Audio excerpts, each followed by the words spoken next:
À partir du 10 septembre 2025, il va falloir sérieusement se mobiliser contre toutes ces injustices.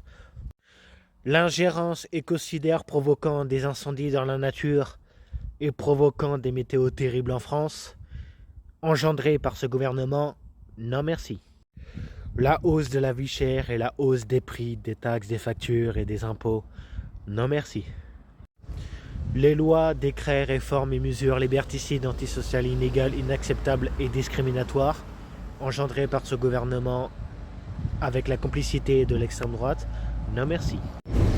Financer toutes les guerres, les massacres, les génocides, ainsi que les conflits armés dans le monde, au lieu de financer tous les gens pauvres, les écoles, les maternelles, les scolaires. Le gouvernement qui finance les guerres, les génocides, les conflits armés, ainsi que les massacres humains, au lieu de financer tous les gens pauvres, ainsi que les écoles, les maisons de retraite, les hôpitaux et les casernes de pompiers, ça, non merci. La montée du fascisme, du capitalisme, du racisme, du sionisme, du nazisme, de l'impérialisme, du patronat, et j'en passe. La montée de l'islamophobie, de la négrophobie, de l'antisémitisme par l'extrême droite, de l'homophobie, de la LGBT-phobie,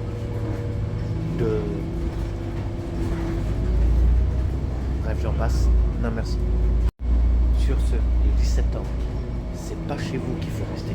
Sauf toutes celles et ceux qui ont des problèmes de santé, qui ont des problèmes d'argent, qui ont des problèmes liés à des handicaps pour la vieillesse.